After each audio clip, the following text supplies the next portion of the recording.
Uma das coisas que percebi é que a gente fala tanto sobre um avivamento geracional, que muitas vezes isso se torna quase que uma desculpa ou um artifício para que a gente não se preocupe tanto com o nosso avivamento pessoal. A certeza de que Deus vai avivar a minha geração não pode eximir de mim a responsabilidade de viver um avivamento na minha jornada de fé.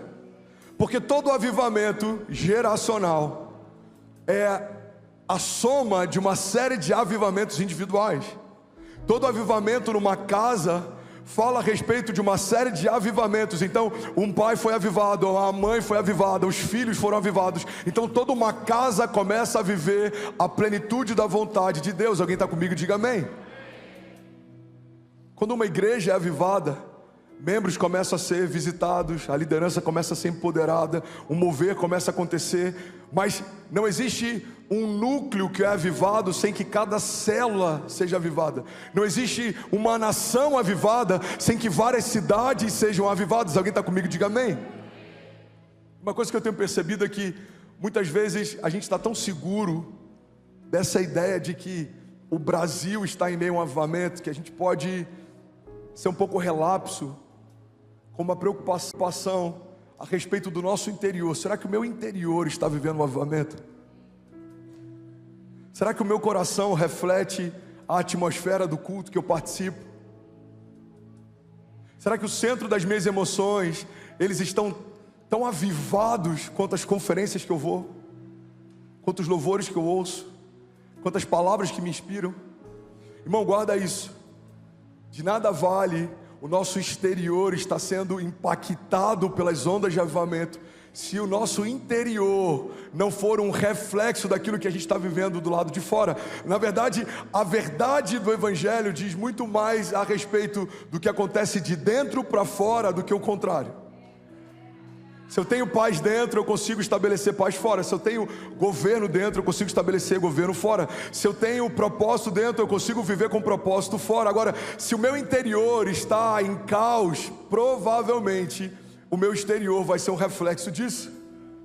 Se o meu interior se move a partir de medo, provavelmente o meu exterior vai ser cercado de medo. A palavra chega ao ponto de dizer que o nosso interior está diretamente ligado à forma como a gente vê as coisas. Se os seus olhos forem bons, todo o seu corpo terá luz. Então a forma como eu enxergo, como eu creio, como eu sinto, como eu penso, está diretamente ligado à forma como eu me movo, a forma como eu estou caminhando com Deus. Alguém está comigo? Diga amém. Sandrinho, vamos junto, lindão, preciso de você. Isso está diretamente ligado à forma como eu me movo. A gente sempre vai na direção dos nossos passos, a gente sempre vai na direção dos nossos pensamentos mais fortes. Eu comecei na semana passada falando sobre isso, e eu creio que isso pode se tornar uma série, porque eu tenho meditado sobre, e isso é fruto de uma jornada pessoal. Eu estou vivendo um momento de introspecção e autoconhecimento e reavaliação, e que eu tenho percebido que algumas das coisas que me sabotam estão diretamente ligados a pensamentos e sentimentos que eu tenho. Não são necessariamente fundamentos desalinhados, não é necessariamente uma expectativa baixa sobre o que Deus pode fazer, mas alguns pensamentos que não foram tratados me roubaram a plenitude daquilo que a minha fé tinha expectativa de viver. Eu falei sobre isso, se eu não me engano, semana passada, uma frase de Arquíloco. Ele diz que nós não subimos ao nível da nossa expectativa, nós descemos ao nível do nosso preparo. Eu queria trazer essa citação para a mensagem de hoje. Eu creio que nós não vivemos um avivamento a partir da expectativa que nós temos de sermos avivados, mas a partir da saúde que a gente tem do centro das nossas emoções, porque um coração doente, se for para Jesus, você pode fazer melhor.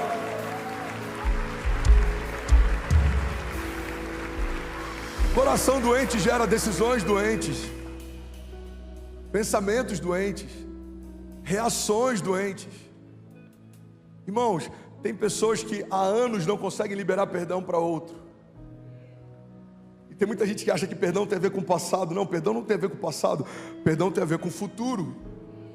Se eu não consigo lidar com algum problema do passado, eu estou sabotando o meu futuro. Isso tem a ver com emoções.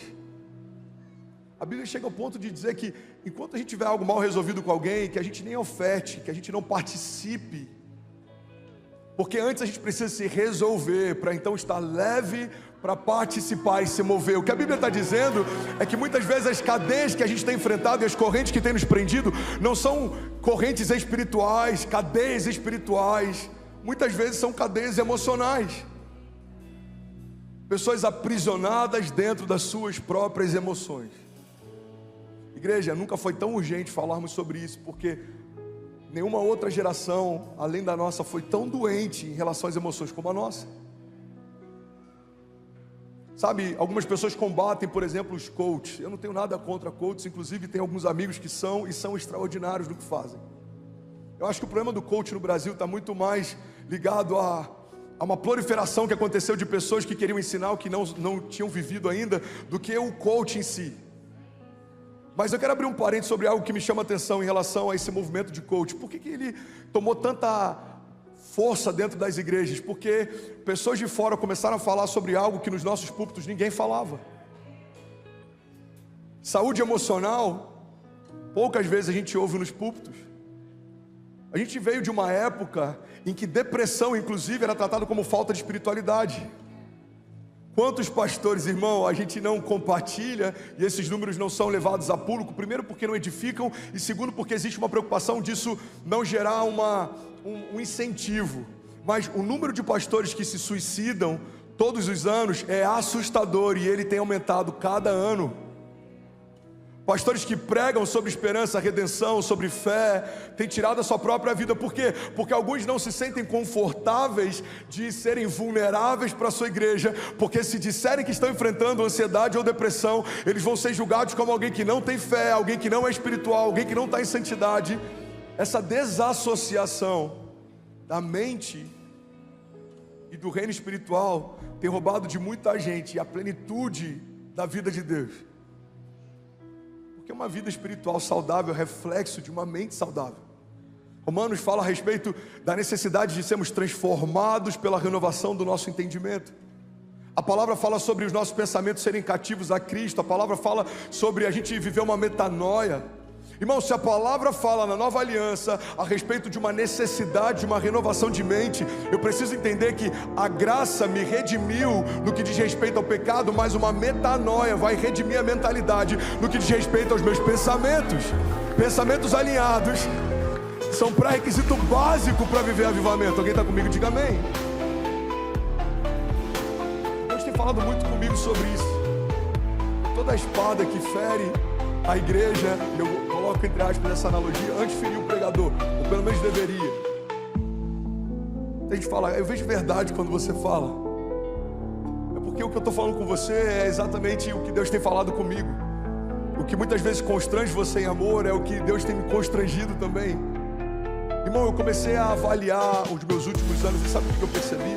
Todas as áreas que eu ainda não rompi estão diretamente ligadas a áreas que eu ainda não tenho uma mentalidade saudável ou bem resolvida. Uma das áreas que eu sempre tive dificuldade em romper, por exemplo, é a área financeira.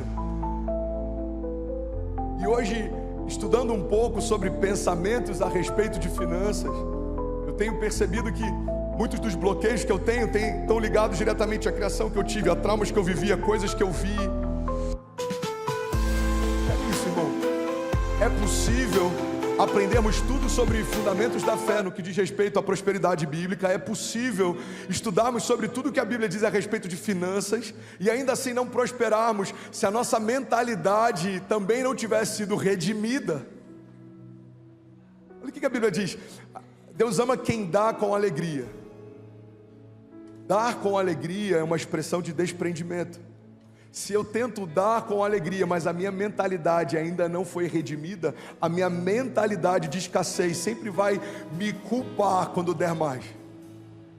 Então eu estou dando com alegria, eu até me esforço, mas a minha mente fala, você está empolgado demais, vai fazer falta.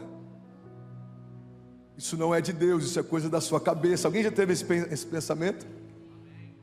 Fala, quer saber, eu vou abençoar esse cara, quer saber, eu vou abençoar esse projeto, quer saber, eu vou fazer isso. Aí a sua mente fala, isso é coisa da sua carne. Quantos aqui já ouviram isso? Bom, pega uma chave. A sua carne nunca vai te mover a fazer algo que edifique o seu espírito.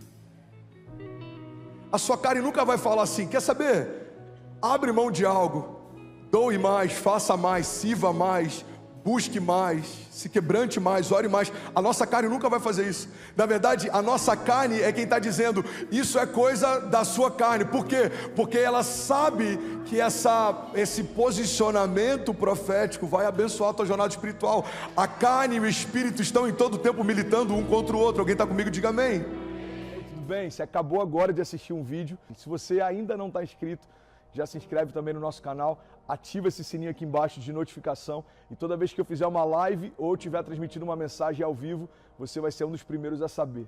Mas eu deixei mais 2 indicações aqui que eu espero que façam muito sentido para você. Então já aproveita e clica para assistir a próxima mensagem, beleza? Seja bem-vindo ao time de incendiários e eu espero de verdade que essas mensagens mudem a sua vida como elas têm mudado a minha também. Até a próxima. Valeu!